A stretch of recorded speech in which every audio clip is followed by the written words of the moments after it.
అండి, welcome to kitchen with Sudha. ఈరోజు మరో రెసిపీతో వచ్చేసాను. రెసిపీ ఏంటో ఒకసారి చూద్దామా. హెల్దీ అండ్ టేస్టీ గోధుమ పిండి దోశలండి. గోధుమ పిండి దోశలు ఎలా రెడీ చేసుకుందామో చూపిస్తాను చూడండి.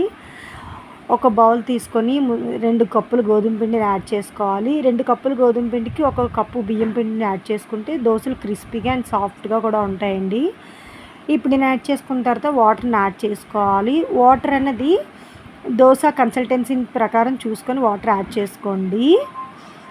వాటర్ను కూడా యాడ్ చేసుకొని మొత్తం అంతా ఒకసారి మిక్స్ చేసుకోవాలి. ఇలా కలిపిన తర్వాత ఇందులోకి 1 టేబుల్ స్పూన్ కారం యాడ్ చేసుకోవాలి. 1 టేబుల్ స్పూన్ సాల్ట్ని యాడ్ చేసుకోవాలండి.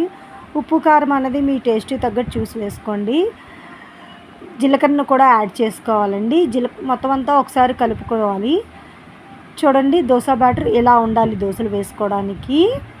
ఇప్పుడు దోశ ఎలా వేసుకోవాలో చూపిస్తాను చూడండి. స్టవ్ ఆన్ చేసుకొని పాన్ పెట్టుకొని పాన్ హీట్ ఎక్కిన తర్వాత 1 టేబుల్ స్పూన్ ఆయిల్ వేసుకోవాలి. ఆయిల్ వేసుకొని దోశలు వేసుకోవాలి. ఈ దోశలు చాలా టేస్ట్ బాగుంటుందండి. మార్నింగే మనం ఏ టిఫిన్ చేయాలి, ఏం చేయాలి అని ఆలోచిస్తూ ఉంటాం కదా. ఆ టైంలో ఈ దోశలను వేసామనుకోండి, మనకి క్విక్గా రెడీ అయిపోతాయి.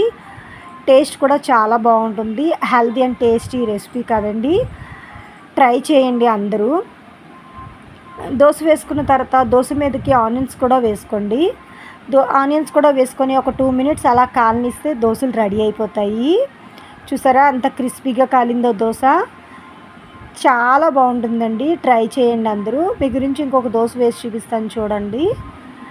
ఇలా దోశలు వేసుకునేటప్పుడు ప్రతిసారి ఇలా ఒకసారి కలుపుకొని వేసుకుంటే దోశలు బాగా వస్తాయండి, బాగా వస్తాయి. ఒకసారి ట్రై చేయండి. ఈ గోధుమ పిండి దోశలు చిన్నపిల్లలకి చాలా ఇష్టపడతారండి, ఎందుకంటే సాఫ్ట్గా ఉంటాయి దోశలు.